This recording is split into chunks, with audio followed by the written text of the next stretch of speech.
Tonight, Marine Atlantic's newest ferry is finally ready to set sail, but other ferries in the province have hit a snag. This ferry, the Legionnaire and the Veteran, they need new engines. The engines, I think, are over $6 million combined, and then, of course, the cost of installation of those. We'll have that story, plus an update on the Team Gujou Highway coming up on Here and Now. For providing us with the gift of knowledge, technological knowledge, that for us is so valuable. It was completely lost. The lost art of shipmaking discovered here in Newfoundland and Labrador. A Spanish crew is bringing the San Juan back to life and back across the Atlantic. I had no idea that the need was as big as what it is. Keeping everyone fed. I'm Arlette Lazarenko, and I'll tag along with Connections for Seniors food hamper deliveries. That's coming up. This is CBC Here and Now.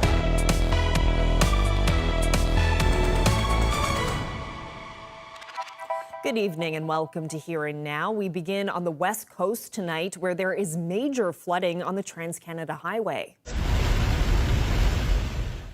Less than an hour ago, police issued an urgent flood warning to the public, saying the highway between Pasadena and Corner Brook in the area of Hammond Farms is experiencing major flooding. More motorists are asked to stay alert and be mindful of their speed, as there's a large amount of deep running water in that area. Police remain on the scene this hour. Now to provincial court in St. John's. One of two men charged with an array of sexual offenses entered a guilty plea today. The two neighbors are accused of crimes against a dozen young people. Rob Antle has more. After months of considering his options, Bruce Escott has pleaded guilty to one count of sexual interference. The victim was under the age of 16. That charge covers a one-year time frame between June of 2020 and June of 2021. In total, Escott is facing more than a dozen charges. One sexual assault accusation dates back to 1995. At this point, no pleas have been entered on the remainder of those charges. But at provincial court today, the Crown indicated that both sides had reached a plea deal. It will see a number of matters dealt with when Escott is sentenced in November. Escott is currently being held in custody at the Correctional Centre in Bishops Falls. The case against his co-accused was also called at provincial court in St. John's this morning. Tony Humby was supposed to begin a 7-week trial this month, but that got delayed when he changed lawyers. Work will now proceed to figure out new trial dates. The two men were neighbors in a trailer park near the airport in St. John's when they were arrested and charged more than a year ago. In total, there are a dozen alleged victims. Rob Antle, CBC News, St. John's. Well, the Veteran Ferry is back up and running, serving Fogo and Change Islands after months on dry dock, but it won't be there for long. Soon, that ship and the Legionnaire will be taken off once again. Here and Now's Heather Gillis has more. As the Legionnaire rounds the corner and nears the wharf in Portugal Cove St. Philip's, you can hear its engine rev in reverse as it docks. It's an engine that will soon need to be replaced on this ship, and the same for its sister, the Veteran, says Transportation Minister John Abbott. We'll be bringing the Veteran back in this fall to start that work, get the engines in. Once that's done, we'll bring the Legionnaire in the new year. Abbott says the engines will cost about $6 million, and then there's the cost of installing them. The repairs are regular maintenance, he says, based on the ferry's age and length of service. Built at Dammon Shipyard in Romania in 2015, the ferries servicing Bell Island and Fogo Change Islands have been plagued with problems. When the Veteran and the Legionnaire were constructed, there was no oversight, and we're paying the price for that. As for the Veteran, it returned to the Fogo run late last week after more than 6 months on dry dock. Abbott says the province had staff at the shipyard making sure the ferry was fixed properly.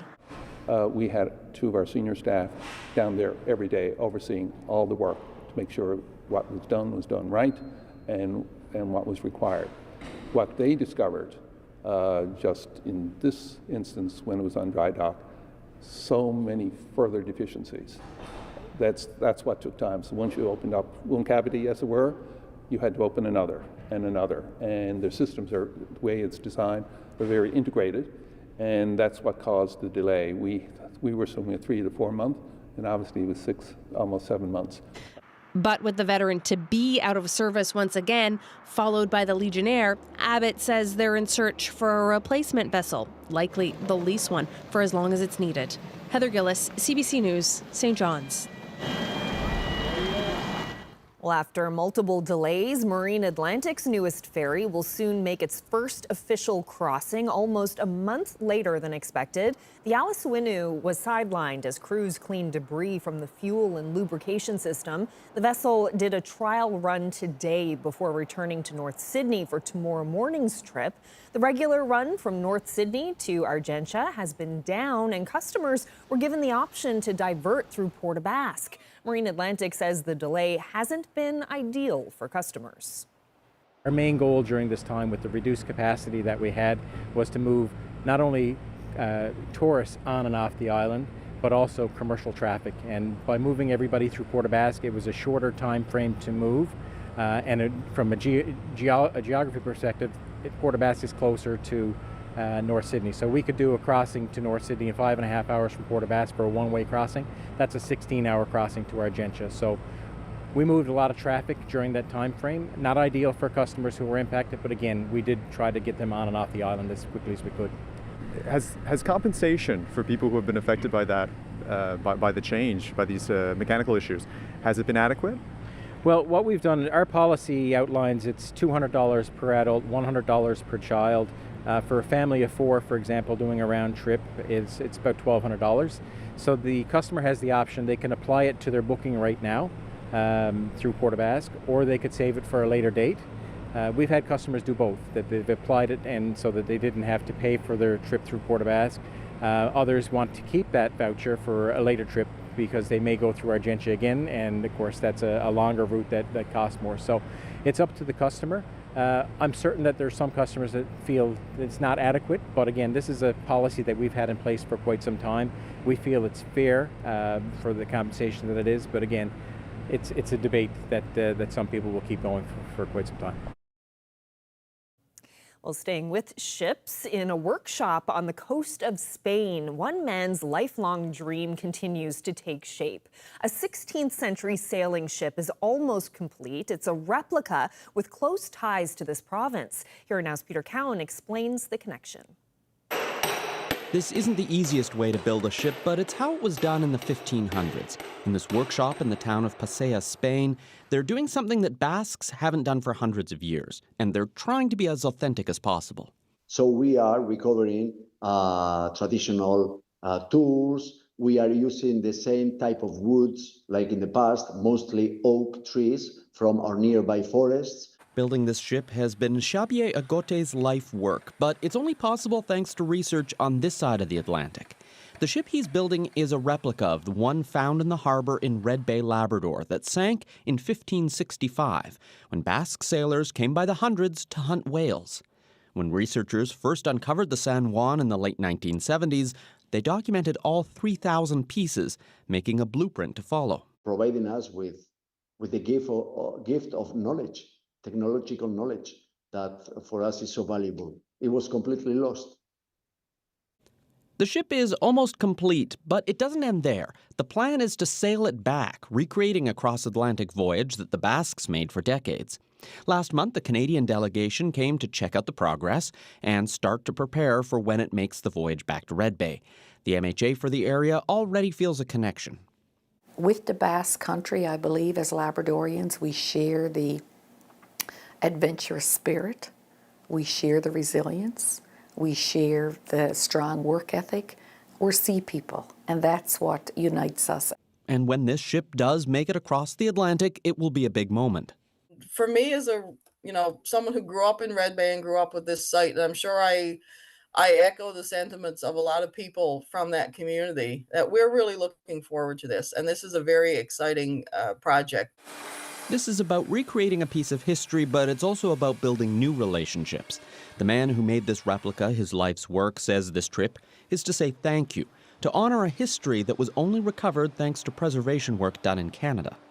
So we want to celebrate common heritage, a heritage that goes both ways of the Atlantic.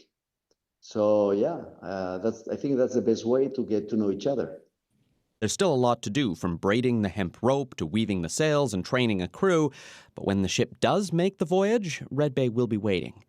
Peter Cowan, CBC News, St. John's. Lightning is being blamed for 5 new wildfires that started in Labrador since yesterday. One of those fires is in the Churchill Falls area, while another is 20 kilometers from Labrador City. Those fires are being managed by 1 helicopter, 1 water bomber, and crew. The provincial forest fire duty officer says there's no immediate danger, but is warning residents to be vigilant during these hot and dry conditions and keep their properties fire safe.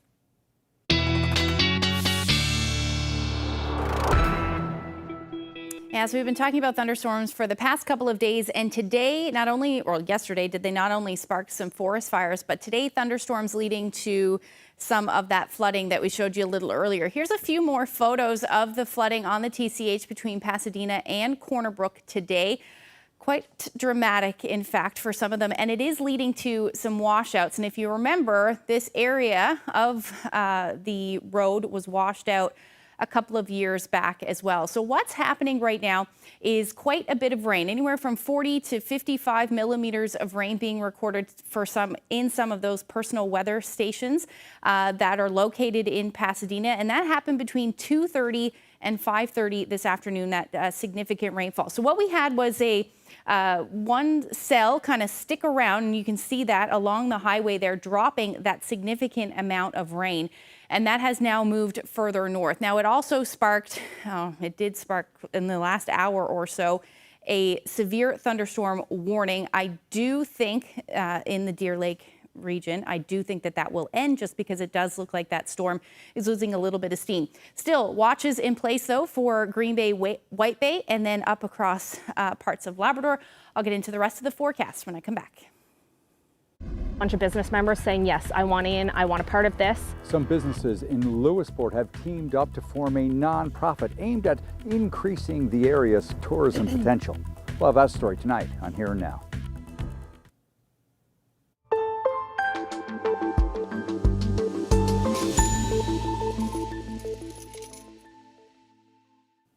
A support group on the Avalon Peninsula says seniors in the province are continuing to struggle. Connections for Seniors regularly drops off food bank deliveries to those who aren't able to get out for groceries. Here and Now's Arlette Lazarenko tagged along on a recent delivery run and met someone who's not just a volunteer, but a client himself. Good morning. How are you? Good, how are you? Mike Joyce is heading out for another busy day. He works at Connection for Seniors, picking up food bank hampers and delivering them around St. John's. He retired from his career and took this job 3 weeks ago to pass the time, but he was in for a surprise. I had no idea that the need was as big as what it is. A lot of people are struggling, and certainly with the price of everything going up, I don't see it getting any better soon. Connections for Seniors does food deliveries because not everyone can make it to a food bank or carry that food back home. One of those people is 69-year-old Robert Lamb. I get hampers from time to time because I look at, the bills are so expensive to pay right now. The cost of living is so high. The price of foods in the supermarkets, it's you don't get much for your money in the supermarkets anymore. The prices are all gone up so high. But Lamb isn't only a client for the organization, he is also a volunteer. I look forward to it all the time, to be able to do my volunteer work. Because when I'm home, I can never wait to get back. Colin Pike juggles the volunteer schedules at Connections for Seniors. It's a challenge because demand is up. He remembers when they delivered 20 food hampers a week. In the past 2 months, we've been doing 50 to 80 a week. And those deliveries can't happen without help. Connections for Seniors is like many other organizations across Canada. They're dealing with a spike of demand in their services while also facing a shortage in volunteers. I think right now the main thing that our community needs is to try and get as many people involved as possible. You don't need to volunteer with us, you know, if that's not something that fits you, but volunteering in our community is a massive way to help. And even if you feel I'm only dropping a food box off, it's not going to make a difference. I guarantee you, when some 75-year-old lady is sitting at home drinking a cup of tea because you dropped that off at her door, she is sitting there thinking about the difference the volunteers made. Meanwhile, Mike Joyce is on the road, driving, delivering, and helping one person at a time. Arlette Lazarenko, CBC News, St. John's. Well, the province is one step closer to completing the Team Gauju Highway. Government has released a tender to pave from Topsail Road to Pitts Memorial Drive. Now, the highway was first planned 50 years ago in 1974. The Minister of Transportation says construction should start this fall and take 3 years. Last year, the province and federal government announced $30 million to finish the final stretch. John Abbott says it's taken this past year to finalize the road's design. They've completed the design. We have the tender out. We expect that construction will start late summer, early fall, and that will be done probably over 3 construction seasons, this year, next year, and then complete in the third. And then that is finally finished. Well, Abbott also says to expect a development on that soon-to-be divided highway between Whitburn and Sunnyside, as well as a 13-kilometer stretch of road between Bishops Falls and Grand Falls-Windsor. The road work was first announced as a public-private partnership, but Abbott says it hasn't been decided yet if a private company will maintain and clear the road. The issue around maintenance, whether the contractor would do it or it would be continued to be done by our union members. In our request for qualifications, we're going to ask for the 2 options, and then Cabinet will make a decision at some future date as to whether or not the maintenance will stay with government operations or with a private contractor. So there's no decision made on that at present. Well, the province's longest-serving MHA has a new job. Tom Osborne is the new general manager of the Dairy Farmers of Newfoundland and Labrador and School Milk Foundation. Today's announcement comes on the heels of his retirement last Friday. With Osborne no longer in the House, that's left a vacancy in Premier Andrew Furey's cabinet, a hole now filled by the Justice Minister. John Hogan can add interim health minister to his portfolio. The MHA from Windsor Lake is adding that to his growing list of duties as Justice Minister, Attorney General, House Leader, and the Minister who oversees the Access to Information and Protection of Privacy Office. No date has been set for a by-election to replace Tom Osborne in the district of Waterford Valley. Well, we are in the thick of the tourism season in Newfoundland and Labrador, and businesses in Central are hoping to increase visitor traffic with a new program called Destination Lewisporte. The town hopes to become a go-to tourist destination. Here now's Troy Turner has the story. There are trails, tourism attractions, and plenty to do when the climates rise. Now, business owners want to make their community a go-to travel destination. We're not just a pass-through town, and we are central to everything here in Central. So you can stay in Lewisporte, you can go to Grand Falls for a day, you can go to Gander for a day and see Come From Away, you can go to Twillingate for a day, you can go to Fogo for a day, Lumsden. I mean, we are literally central to everything in Central. Destination Lewisporte was formed a few months ago. It's an incorporated nonprofit association with a nominal membership fee. We had a bunch of business members saying, yes, I want in, I want a part of this.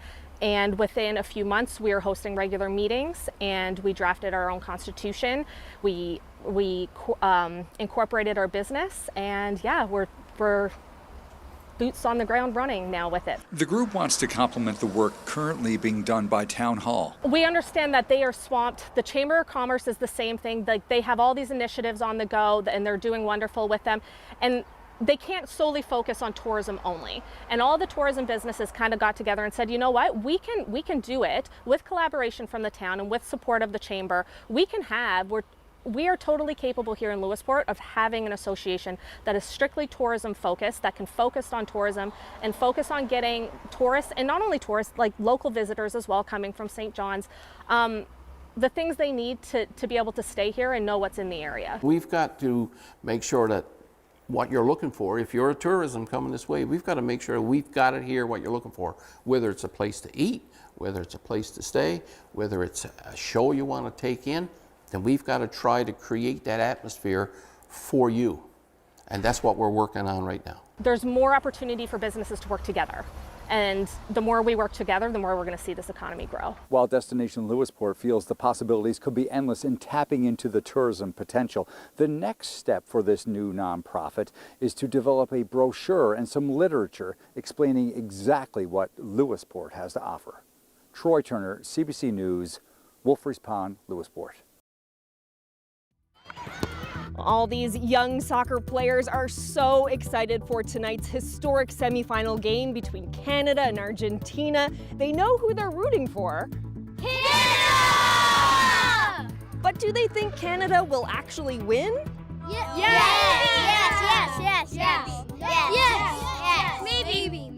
Yes. Maybe. They're gonna surprise Argentina. We'll get all their predictions coming up on Here and Now. Well, we've got some severe thunderstorm warnings, some severe thunderstorm watches, and heat warnings still in place across parts of the province. I'll break it all down for you coming up.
before we get to the forecast, here's a sweet sight on a hot summer's day. Just have a look at that. A baby beluga swimming in the bright blue waters of Chance Cove.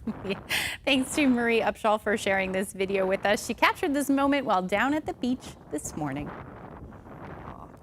Sweet and beautiful morning there, but not so much on the West Coast. My goodness, the video and photos that we had earlier in the show showing the rain coming down on the West Coast, it's incredible. Yeah, that's what happens when you got a lot of heat in the atmosphere and a lot of moisture as well. We tend to get these heavy downpours. Yeah, and that's all associated with those thunderstorms that I was telling you about. Let's take a look at what we saw today. Temperature-wise, it was hot out there.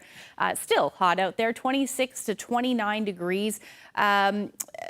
Happy Valley Goose Bay reached 31 again this afternoon. Even Mary's Harbor cracked the 30-degree mark there today. And if we take a look at what's going on currently with those thunderstorms, actually, most of them, all of the lightning has ended. So most of these storms have lost a lot of their steam.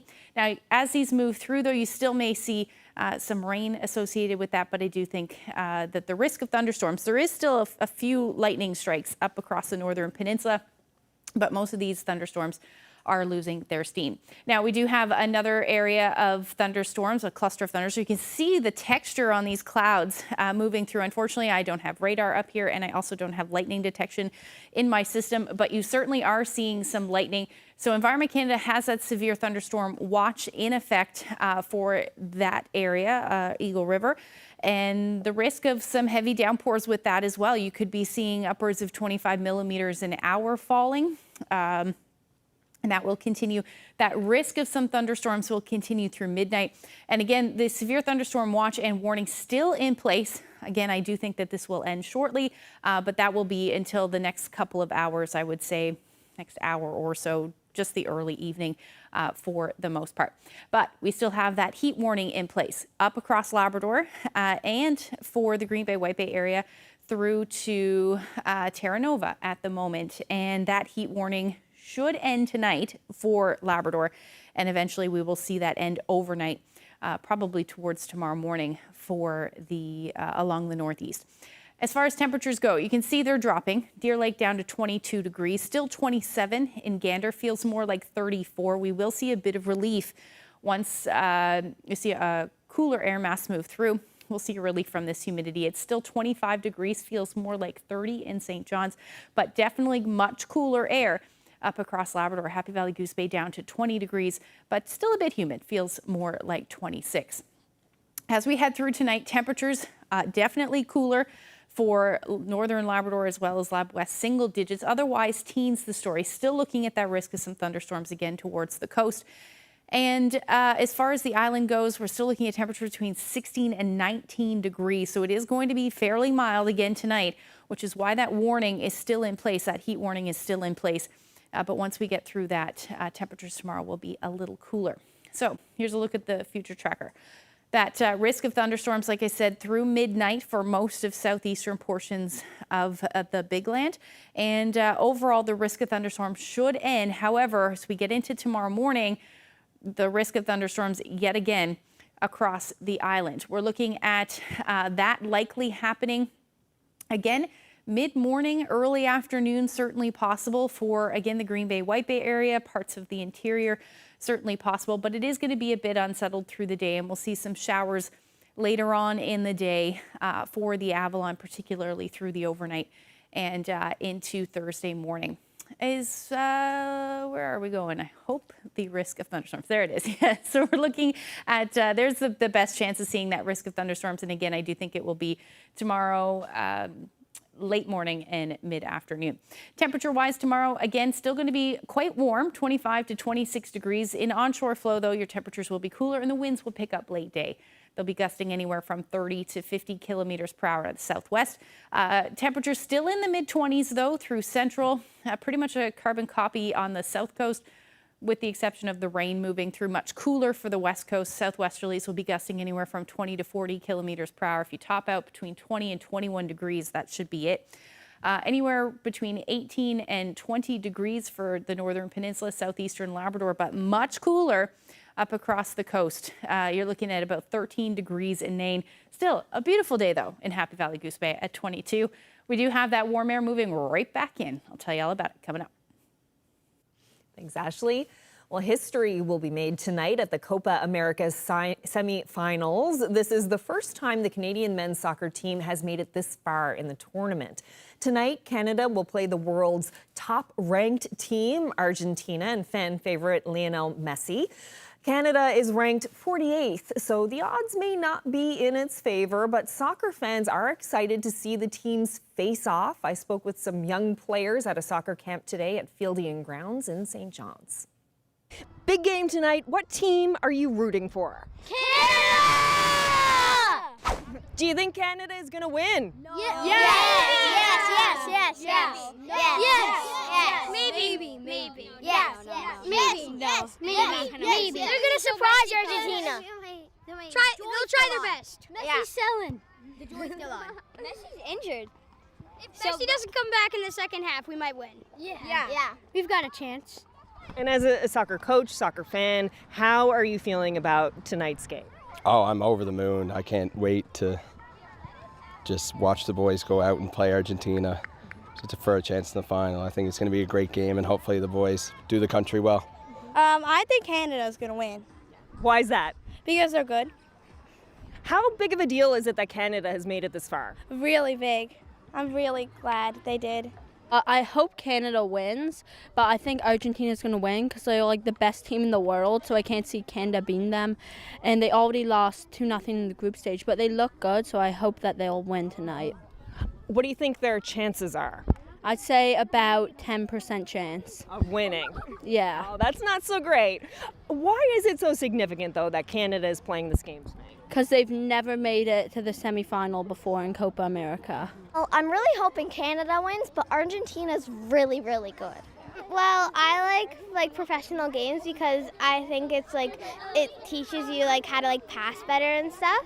So that's what I'm excited for. And it's like a big deal and they want to like win, and it's a lot of hard work that they've been waiting for years. Sure, Messi's going to score like a couple goals, and I feel like Canada's going to lose, but I hope Canada wins. I'm excited to see how like the two different teams like play because Canada has never made it this far before.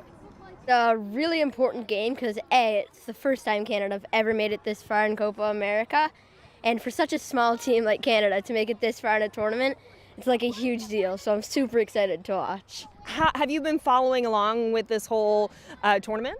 Oh yeah, I've watched every single game so far. I remember in the quarterfinals when Canada won in a penalty shootout, I was jumping up and down. I was so happy. And what's your expectations for the game tonight? Argentina are probably the favorites to win, but Argentina isn't going to be expecting much, and I think Canada's going to surprise them, and they're going to win like 2-1. Do you think Canada has a bit of an underdog status going into this? Oh yeah, they're like one of the worst teams left probably, and Argentina's the best, so it's unlikely they win, but I hope they do. I'm crossing my fingers. Tonight's game is like really exciting because I really want Canada to win because I love soccer and I love Canada.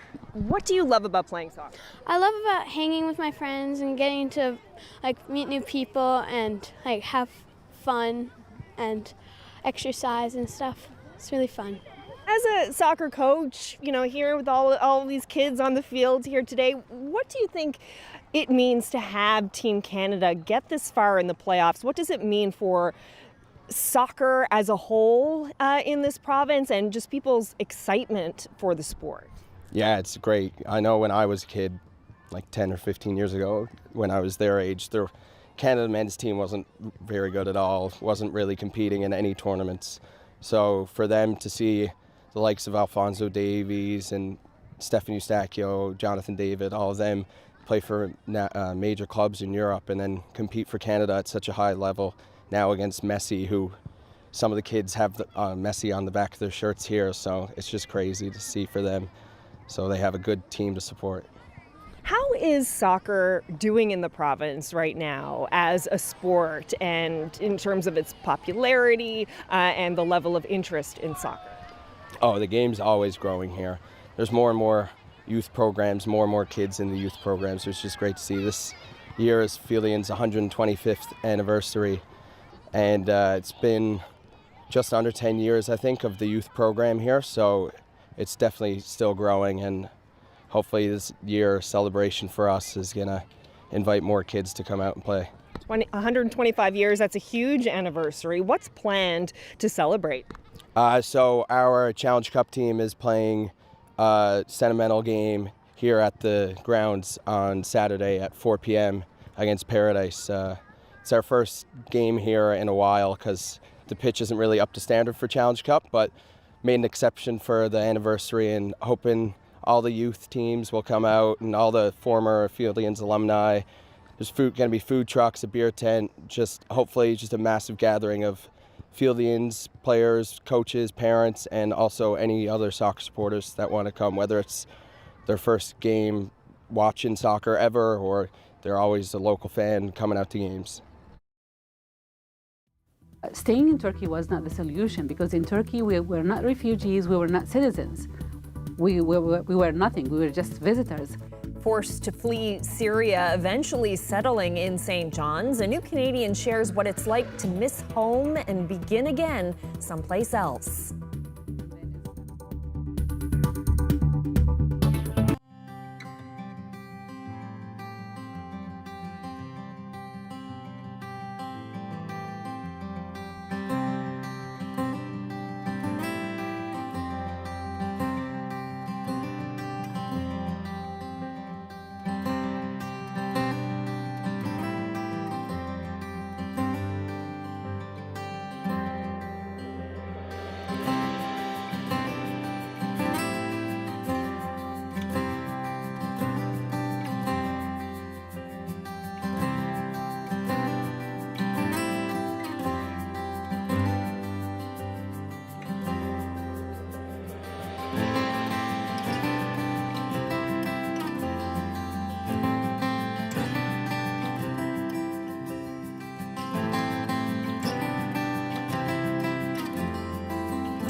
In 2013, Mona Khalil fled civil war in Syria. She and her husband relocated to Turkey with their 5 children. And 5 years later, they landed in St. John's with the dream of starting a family business. She sat down with Adam Walsh, host of CBC Radio's The Signal, to talk about creating a new sense of home here in Canada. So it started in Syria 2011. Nobody thought that we would leave. Everybody thought that this cold Arabic Spring will last for a few months and then over. We did not think we would leave in a couple of years. We had to leave 2013 when Turkey let everyone go, just to escape the war and then come back when it's over. And then it was like 5 years and a half in Turkey when me and my family met a friend from Canada, and he was like, you should come to Canada. You speak English perfectly. You and the children, you can survive there easily and you deserve it. And we were like, yes, why not? Please start the sponsorship. It took him a couple of years with his 4 friends to collect the money and start the sponsorship process. And then we came here 2018. It was July, one of the most beautiful months in the country. And, you know, when we woke up in the morning, all the flowers, all the greenery, or the neighbors, we had very nice neighbors who came and knocked on the door and welcomed us. So I think our journey to Canada was one of the most beautiful ones. I can say that because it was not that difficult. Like, it was easy and nice with the friends who sponsored us. Mm-hmm. Were you ever worried at all to go? Because to have one home, and then to leave, and then to have the unknown, and wonder about going back, and then this Canada thing comes up. Mm-hmm. Was there ever a part where there was any worry around that? We were not worried to stay in Canada, about staying in Canada. We wanted to stay since we came because we knew that our country is not coming back. Like, it's gone. It's destroyed. Who knows when can we go back? But staying in Turkey was not the solution, because in Turkey we were not refugees, we were not citizens.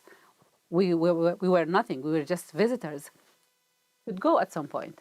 But in Canada, since like from the first second you arrive, you know that you are a PR or you have your status in the country.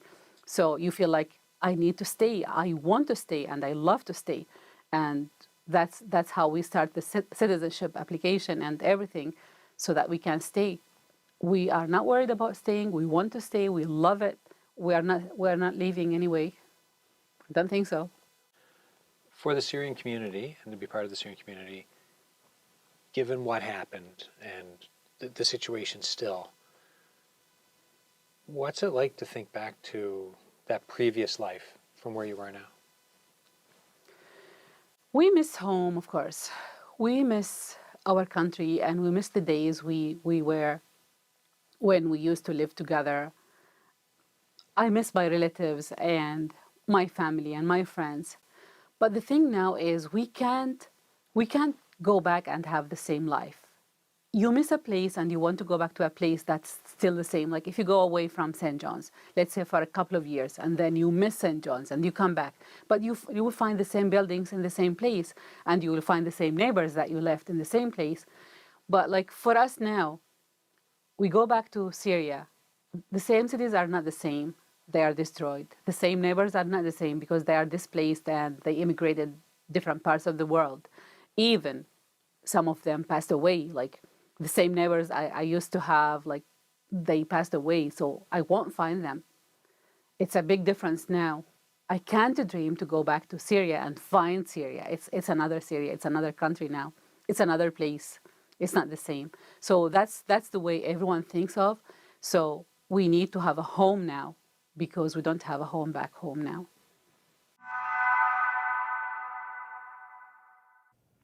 Well, that's part of a longer conversation between new Canadian Mona Khalil and the CBC's Adam Walsh. Now, Khalil is making her dream of starting a family business in St. John's a reality. And to hear more about that and how her family spent Canada Day, you can head to our website to watch the full interview, cbc.ca/NL.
Well, it's pretty flippin' impressive. 62-year-old Michelle Critch recently took her athleticism to new and different heights. Melissa Tobin with CBC's Weekend AM met her at Perfectly Centered Gymnastics in Grand Falls, Windsor. Last weekend, I competed in my first ever gymnastics competition. It was an invitational event, so there was clubs from all over the province, and right from the little kiddies and up to like us old folk. When I finished high school, there wasn't any adult gymnastics at the time, and I was in gymnastics all the way up through. It was my first passion. I loved it. And so then I started looking for something adult, and there was really nothing around. That's how I found karate. Ended up going competitive, which I didn't expect the first day I walked into karate, and ended up representing Newfoundland, representing Canada at Worlds and Pan Americans. One of my friends said, hey, and she said, you know, they have adult gymnastics? I'm like, no. When they asked me last year, hey, you're gonna go and do this competition? I was like, no, my competition days are over, not going back there. And then this year they had it again, and they're like, come on, let's do it. And I thought about it and said, okay. So there you go, that was it. I went and competed and had a blast. When you have people like Coach Michelle in your groups, it's very inspiring to know that, oh, I'm 32, she's 62. So to see her do the things that she do, I wish I could be like her right now. She inspires me to just be the best that I can. And she is someone who, like, she knows the body so well, she fuels her body so well. It's just inspiring to just watch her overall as a person. So seeing people like her, it makes you think age is nothing, just a number. You're going to go as long as you can, take care of yourself, keep moving. I always said movement is medicine, and just do what you love. I think the biggest thing when I read comments and hear from my friends and other people my age, that it could be inspiring to them to, you know, think, I can still do fun things. I don't have to stop and not do the things I did as a child because I'm getting older. It just keeps you young at heart. The younger you are at heart, the better it is. Anyone can do it, and it's never too late. No matter where you are in your ability and your anatomy and your health, it's never too late to start moving. The smallest of movement. You meet yourself where you're at, and then you start challenging yourself from there. But first, always know to meet yourself where you're at and be patient, and just enjoy the growth as you start moving. I love just moving. I love flipping and trying new things. I just love it. And are you still trying to do, like, what? Oh, definitely. I'm going to have my back handspring by myself by next year.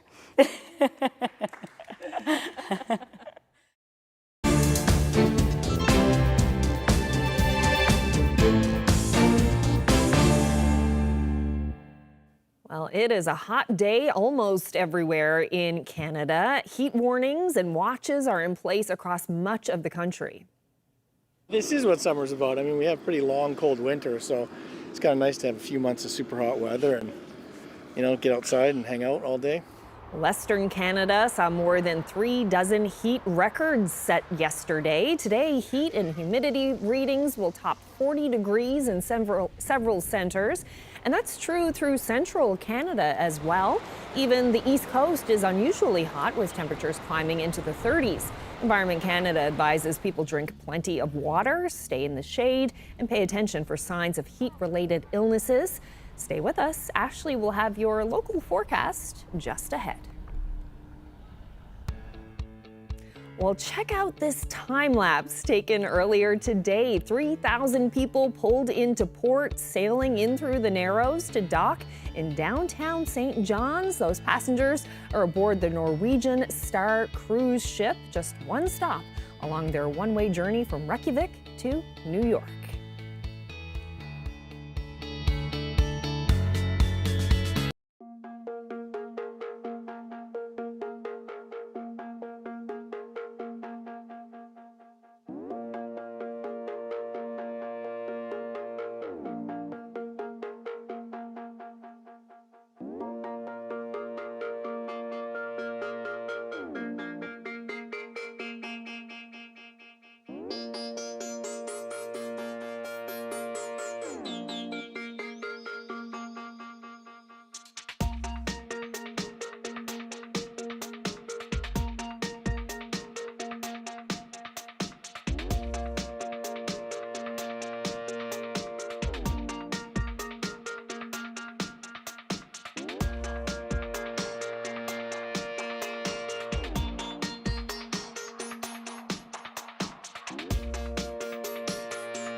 the number of tourists in downtown St. John's. As you saw before the break, the Norwegian Star cruised through the Narrows today. Yeah, that was such a neat video. There are more than 1,100 rooms on board that ship and 3,000 people on board, but they won't be here for too long. They're set to sail out of the harbor at 7 o'clock this evening. But they certainly had a lovely day to spend in downtown St. John's. They sure did. All that warm air, beautiful today. Yeah. There we are.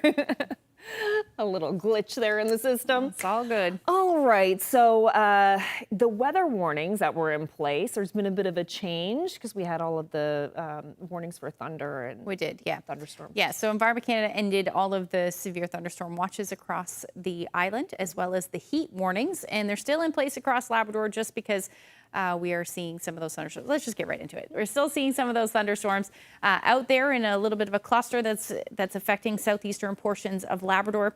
So I do think that watch will stay in place, at least for the next couple of hours, at least until midnight, it looks like. And then that risk should end with those heat warnings ending overnight as well. Wednesday evening into Thursday, temperatures are going to start to rebound a little bit. Still looking at some unsettled conditions, though, for southeastern portions of Labrador. Most of the island should be cloudy, maybe a few peaks of sun in the mix, but we've got some moisture to the south that we'll see some more moisture move in, rather, as we head into the evening hours on Thursday through central. But overall, temperatures will be much more comfortable out there. Still, warming quite nicely, though, up across Nain up to 21 degrees. So anywhere from 19 to 24 across the Big Land. The northern peninsula, you'll stay a bit chilly as well, around 16 degrees, but otherwise low to mid 20s. We should have around 19 degrees in St. John's as well through the afternoon. Into Friday, we are looking at the potential for some showers moving in for the southwestern portion of the island, back to more southerly flow, and some showers will likely move through as we head into the evening hours as well.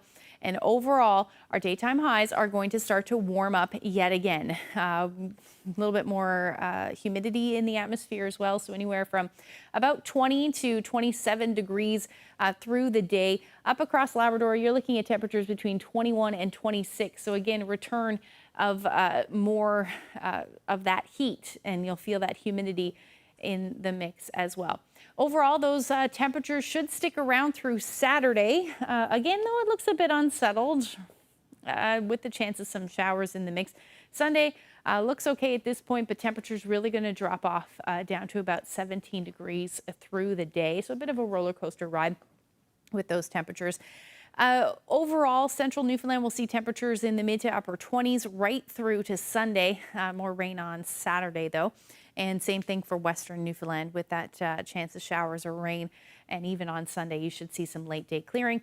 Up across Labrador, you're looking at your temperatures in the mid to upper 20s. Same thing for western Labrador with some rain by the time we get into Sunday. Our photo today, beautiful, calm night. This is the Burin Boardwalk. A great shot of this. What a great place to walk. Yes. I've never seen that before. I love it. Julie, thank you so much for sharing that with us. And if you have any other photos, you can send them to my Facebook page or email them to nlphotos@cbc.ca. Oh, I've seen that in the daytime, but not in the nighttime. It is beautiful with those lights. Nice place to walk. Yeah, nice place to walk the dog. Lovely. All right, well, that is it for us. Thank you so much for spending part of your evening with us. Hope you can join us again tomorrow. Good night.